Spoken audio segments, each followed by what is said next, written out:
Dr. Guedes, seja bem-vindo aqui no nosso programa. Muito obrigado. Não vou arriscar falar o sobrenome do senhor, que eu tenho medo de errar. Como é que é o sobrenome, doutor? Gerd Scheren. Scheren? Isso. É alemão, né? Alemão.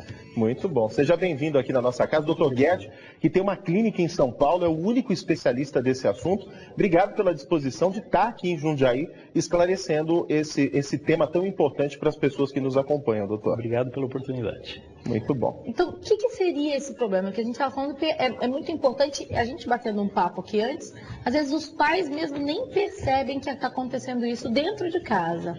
É verdade. As assimetrias cranianas muitas vezes acontecem sem que nós percebamos o desenvolvimento dela ao longo dos primeiros meses de vida. Algumas crianças já nascem com a deformidade, outras desenvolvem a assimetria ainda nos primeiros meses de vida. E o que é essa deformação? O que provoca essa deformação, doutor? É durante a gestação, após o nascimento? Em que momento ela acontece? Quase que invariavelmente há um apoio viciado envolvido na gênese do problema. Ou seja, uma determinada região da cabeça fica mais tempo apoiada do que outra, levando a uma deformidade do crânio, porque o crescimento da cabeça da criança é muito rápido nos primeiros meses de vida. Então, esse apoio excessivo num determinado local faz com que essa região não cresça. E o resto continua crescendo, então forma-se a deformidade. Pode ser gerado ainda no período intrauterino, antes do nascimento ou após o nascimento. Dentro do útero, a criança também pode ser que ela esteja numa posição sempre e aconteça, ela já nasce com isso? Sim, ela pode ter uma posição intrauterina desfavorável, ou a mão eventualmente apoiada na testa, em gemelares, onde o espaço é mais restrito, isso é muito mais frequente. Chega a 50%. Agora, o senhor também passou por essa situação, né? Passei. Por isso que o senhor se especializou com isso. Exatamente. A minha filha teve uma plagiocefalia posicional e nós nos deparamos com algo surpreendente. Nós não encontramos no país um tratamento assertivo para isso. Então, nós tivemos que buscar essa opção de tratamento nos Estados Unidos. E como envolve retornos a cada 15 dias, nós tivemos que nos mudar para os Estados Unidos durante 6 meses para oferecer esse tratamento para minha filha. O resultado foi excelente, nós recebemos todo o apoio, as indicações médicas nos Estados Unidos e resolvemos trazer isso para cá, porque de fato é algo bastante simples. Sim. E, surpreendentemente, não tínhamos essa opção de tratamento. E os números mostram como existe. Como é muito mais frequente do que as pessoas imaginam. A gente tem umas fotos para mostrar, porque às vezes a gente falando não dá para ter uma ideia do que seja, né? Mas tem fotos para mostrar para as pessoas em casa de algumas situações da criança com essa deformação, né? Pedir para o pessoal do GC colocar as fotos, mas o doutor também trouxe aqui um exemplo, né, doutor? É a cabeça, o crânio de um bebê esse daqui, né? Vamos tentar mostrar para a gente visualizar. Esse bebê, esse crânio representa um bebê com a deformidade, é isso, com a deformação. Você olhando de cima a cabeça da criança, você consegue visualizar um achatamento da região posterior esquerda e uma proeminência na região posterior direita.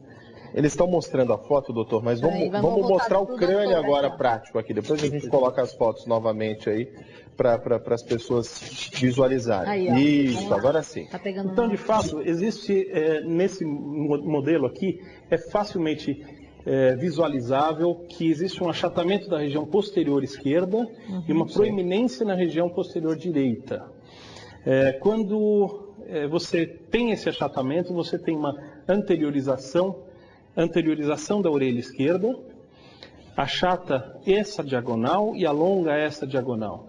Então, quando você tem esse formato alterado, isso recebe o nome de plagiocefalia posicional. A correção disso é feita às custas também de um apoio na região que está proeminente. Você apoia na região em que não é desejado o crescimento e permite o crescimento onde há achatamento. Entendi. Pode envolver até o rosto. Você pode notar que aqui é uma bochecha um pouco mais alta que a outra. Agora, a gente mostrando assim, é mais fácil até para mostrar para os pais. Seria o quê? A criança muito deitada, apoiada numa lateral. Essa criança aqui, ela teria uma preferência de apoio na região posterior esquerda. Então, ela sempre dormindo de barriga para cima, ela vira a cabeça um pouquinho e apoia sempre aqui. Agora, nessa imagem ficou muito claro e muito visível esse achatamento, né? Dá para perceber muito bem. Esse apoio excessivo impede o crescimento ósseo nessa região e desloca esse crescimento para as outras regiões. Baseado nisso é que você tem a formação da assimetria. Então vamos mostrar as fotos agora para o pessoal em casa, para ver, ó, num bebê mesmo, olha como... Essa é uma braquicefalia, é um achatamento da região posterior, bastante e também é dessa mesma situação, de ficar muito apoiado. Exatamente. Só que aí a gente percebe a criança antes e depois do tratamento, Exato. né? É muito eficiente, então, o tratamento, né, doutor? Bastante assertivo. Olha que interessante. Vou mostrar outras. Tem aquela que a gente estava mostrando antes, né? Essa aí é uma outra. Esse é o bebê com a órtese, né? Essa é a órtese craniana. Ela, então, molda o crescimento do próprio bebê. É ele que cresce, mais ou menos, cresce dentro da forma. Aqui, né? Exatamente. Essa aqui é a órtese. Ali tem mais um. Você vê que envolve uma deformidade até do rosto. Dá para perceber nesse bebê. O olho dele, né? Exatamente. Tem uma outra vista de cima que a gente tinha mostrado antes, que é interessante também. Dá para mostrar muito bem o detalhe do crânio, né? Nesse caso, esse bebê que a gente está vendo, tá fechando mais ali. Provavelmente deve ter sido pela postura de dormir, né, doutor? Isso também. Exatamente. Essa criança tem uma plasiocefalia posicional, você vê que uma orelha está um pouco mais para frente que a outra, existe uma assimetria na região posterior, e do lado a foto após a correção com órtese. Quanto tempo de tratamento com essa órtese? Geralmente 3 a 4 meses. Então é rápido, Depende, é rápido, é bastante tranquilo. Por isso tem que ser visto no começo mesmo, né? A gente fala da moleiro, tudo não está em muita informação formado ainda, né? As suturas cranianas, que são as linhas de contato dos ossos do crânio do bebê, que são separados, diferente do adulto, elas vão se fechando até os 2 anos de idade. É nesse período que você consegue moldar o crescimento craniano. A moleira é o encontro dessas suturas, é o que a gente consegue palpar com mais facilidade. Essa moleira tem que estar aberta para que a gente possa oferecer uma correção da assimetria. Muito interessante. As pessoas estão interagindo com o nosso programa através da página da Televisão Educativa de Jundiaí no Facebook. A Ana Paula Klink está conectada e já tem uma pergunta aqui para o Dr. Gerd. Quem faz a pergunta, Ana? Boa tarde. Boa tarde, Marcelo. Boa tarde, Tânia. Boa tarde para o nosso convidado, para você aí em casa também. A pergunta vem da Kelly Dias. Ela quer saber, doutor, se essa deformidade ela é apenas um problema físico, estético, até a gente pode dizer, ou vai acarretar em alguma outra consequência no desenvolvimento da criança? Interessante a pergunta da Kelly. Ela traz algum prejuízo para a criança? Essa pergunta sempre vem à tona e é muito pertinente. De fato, existem alguns prejuízos que podem ser consequência de uma plagiocefalia. Obviamente, nos casos mais severos, pode haver um desalinhamento de arcada dentária, um desalinhamento visual, havendo prejuízo do campo visual, até diplopia, que é a visão dupla, e eventualmente outras alterações. Seria também? Existem estudos que documentam um desempenho escolar um pouco pior de crianças com plagiocefalia não corrigida. Não necessariamente por um déficit de desenvolvimento mental, um QI mais baixo ou algo do tipo, mas muito mais relacionados a problemas psicossociais decorrentes, eventualmente, de gozação de colegas. Sim. Crianças sabem ser muito cruéis. Então, eventualmente, a criança sofre que hoje se chama de bullying, né? E perde a vontade de estudar, perde a vontade de ir para a escola e acaba tendo um rendimento escolar pior. Agora, doutora, isso já que é um problema tão visível, os pediatras não iriam acompanhar e perceber a falta de informação também para os médicos? Eles percebem, muitas vezes, há uma percepção do problema. O que acontece é que até há relativamente pouco tempo não havia a opção de tratamento com órtese no país. Então, era bastante desconfortável o pediatra recomendar um tratamento que não era disponível, ou que só seria disponível em outro país. Não era tão acessível, né? Envolvendo custos bem mais elevados. Hoje em dia, existe a opção do tratamento com órtese. A alternativa é um reposicionamento. O reposicionamento geralmente é o primeiro movimento, a primeira opção a ser utilizada, mas ela tem um limite. Ela precisa melhorar, evidentemente, o formato craniano, porque não se pode ficar torcendo para melhorar com 8, 9 meses de vida, já tem que ter tido uma melhora muito importante. Geralmente, os estudos mais recentes norte-americanos colocam um deadline de 6 meses. Se após até os 6 meses não houve uma melhora satisfatória, é preciso mudar de tática. Então, nessa situação, usa-se a órtese craniana. E normalmente, quanto tempo até você notar que o bebê está com esse problema? Varia muito. Geralmente, quem nota é algum parente próximo, eventualmente o pediatra, alguém que esteja convivendo e que tenha um certo grau de intimidade com a família. Falar. Os pais muitas vezes não percebem porque é algo que vai se desenvolvendo bem lentamente. Eventualmente num banho, molha o cabelo e aí, puxa, tem alguma coisa diferente. Aliás, no seu caso, né, a sua filha, o senhor mesmo sendo médico, não conseguiu perceber o problema da sua filha. Até os 4 meses de vida, realmente, isso passou desapercebido para mim, para minha esposa. E quem notou foi meu pai. Então ele chamou a atenção. No início até fiquei um pouco bravo com ele, mas de fato havia uma deformidade. Nós fizemos o contato com o pediatra observou, fez os exames necessários e encaminhou para o tratamento assim que foi diagnosticado. Interessante. Bom, vamos falar do tratamento. Então, o senhor falou que é rápido, duração de 3 meses em média, e a criança tem que usar diariamente, uma espécie de capacete. É uma espécie de capacete, um material plástico, feito precisamente no formato da cabeça da criança. Isso é mandatório, é obrigatório que seja feito e que observe uma série de princípios de órteses que precisam ser levados em conta. Uma dúvida que sempre surge é que será que a criança vai se adaptar a isso? Ela vai sofrer de alguma forma? Não sofre, se adapta com enorme facilidade. Justamente por ser feito sob medida, ele não aperta, ele não pressiona nenhum ponto. Não faz nenhum outro mal, não seria fazer o contrário, né? Então, com isso a gente proporciona um molde... E ela vai ter uma expansão, porque o senhor disse que com a criança o cérebro cresce muito rápido, não é? Exatamente. Tem que ir trocando essa prótese? O que a órtese vai fazer? Ela vai bloquear o crescimento onde há proeminência. Naquele modelo, a gente viu que existem pontos em que há proeminência óssea, e que nesses pontos vai haver um bloqueio do crescimento. Por outro lado, vai haver uma liberação, a gente vai impedir o apoio da cabeça na área onde há achatamento. Com isso, vai haver crescimento do crânio, sim, em limites absolutamente normais, só que direcionado para onde nós desejamos. Interessante isso aí. Doutor, está chegando uma pergunta aqui da Simone, ela é do Jardim Esplanada aqui de Jundiaí, ela quer saber, após os 2 anos de idade, se a família perceber essa deformação, é possível ainda fazer o tratamento ou não? Após os 2 anos de idade, as estruturas cranianas já estão fechadas e o crescimento do crânio é muito lento. Então, não, a resposta é não. Não há tratamento com órtese para essa idade. Se a deformidade for muito intensa, existe uma possibilidade de correção cirúrgica. Um cirurgião crânio-facial, um neurocirurgião tem possibilidade de reconstruir o crânio da criança corrigindo essa deformidade.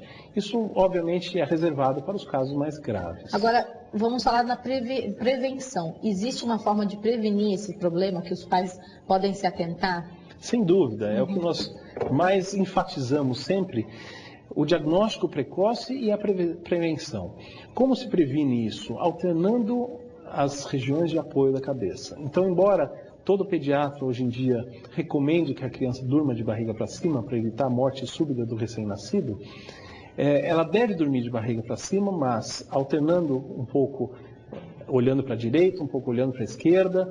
Quando ela estiver acordada e sob supervisão, ela deve ficar de barriga para baixo, um pouco, que a gente chama de tummy time, para brincar. Ela não deve dormir nessa posição, mas ela pode brincar sob supervisão nessa posição.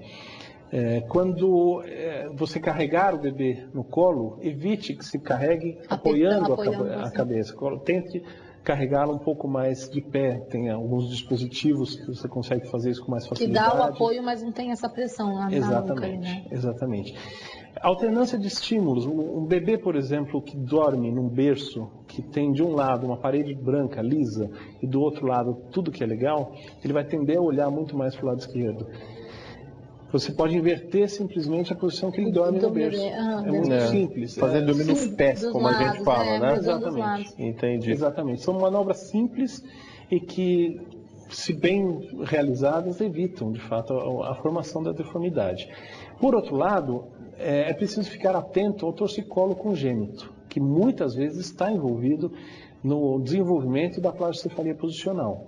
O torcicolo congênito faz com que justamente a criança tenha uma tendência a virar mais a cabeça para um lado do que para o outro. Isso tem que ser corrigido com fisioterapia, é algo simples, na maioria das vezes, raramente é cirúrgico, mas na maioria das vezes exercícios feitos em casa ou com auxílio de uma fisioterapeuta corrige essa situação e evita a formação ou a perpetuação da deformidade. Doutor, está chegando uma outra pergunta por telefone, é o Flávio, ele é de Campinas, está acompanhando o nosso programa também pela internet, quer saber se é um tratamento caro, qual que é o custo desse tratamento, mesmo sendo aqui no Brasil? Aqui no país, nós somos a primeira clínica a oferecer esse tipo de tratamento, a Cranial Care. Em São Paulo, é a única clínica que oferece, por enquanto, esse tratamento. Ainda é um tratamento relativamente caro, porque nós temos que utilizar uma órtese importada. O que encarece a órtese feita sob medida, é a precisão com que tem que ser feita. Justamente é algo que você importar, né? Também tem esse problema. A gente enfrenta todos os impostos e todos os custos envolvidos numa importação oficial. Então, de fato, existe um custo ainda relativamente elevado. A tendência é que, com o tempo, isso vai diminuindo, à medida que a gente consiga contornar algumas situações que ainda encarecem um pouco o produto. O escaneamento a laser que é feito na consulta inicial dá um diagnóstico bastante preciso da deformidade e, ao mesmo tempo, que proporciona um molde da cabeça da criança. É esse molde que vai ser utilizado para a fabricação da órtese sob medida. Interessante, Muito bacana, né? Muito bom. E é importante, acho que, servir de alerta para os pais desse nosso bate-papo, porque, como o senhor disse, o senhor não percebeu na sua filha e outros pais devem passar aí por esse momento já percebido. E é um problema que a criança vai levar para o resto da vida, né? Sim. Na sua vida adulta, a situação acho que complica um pouco mais pela questão da estética, né? E até os prejuízos que o senhor já colocou. Então vamos só orientar os pais dessa percepção, dessa observação, que tem que ser feita com muito detalhe, né? Muito minuciosamente. Existe uma janela que a gente chama de janela terapêutica bastante estreita para corrigir esse problema. Ou você corrige até um ano e meio de idade, ou não corrige mais. Vocês viram uma das dúvidas que nos foi apresentada? Foi justamente isso. Essa criança perdeu a janela terapêutica. É preciso agir rapidamente para que se corrija rapidamente e a contento essa deformidade. Do contrário, essa criança tende a levar essa deformidade para o resto da vida. Muito obrigada, doutor. Foi muito bom. Acho que é um bate-papo muito interessante. A gente sempre traz aqui informações para as pessoas em casa e realmente, até eu fiquei muito surpresa, porque eu também não conhecia. E muito bacana saber que aqui no Brasil agora a gente já tem um lugar para esse tipo de tratamento, que com certeza, mesmo ainda sendo caro, é mais barato do que ir se movimentar para morar fora, né? Como o senhor teve que fazer. Sem dúvida. Mais informações, até para visualizar as deformidades, você pode ver em cranialcare.com.br. Muito bom. É um site que dá bastante informações. Cranial Care, né? Cranial Care, exatamente. Nessa página há até algumas ferramentas para que você consiga diferenciar o tipo de deformidade, eventualmente, que seu filho tenha, identificar isso para que haja uma correção a tempo. Muito bom. Eu acho que mais do que tratar é prevenir e evitar que esse problema se torne uma realidade dentro da sua família. Doutor, muito obrigado mais uma vez pela sua presença. Muito obrigada. Muito obrigado. Doutor Guedes aqui no nosso programa. Bom, Tânia, agora a gente vai rapidinho para o intervalo e daqui a pouquinho tem também mais...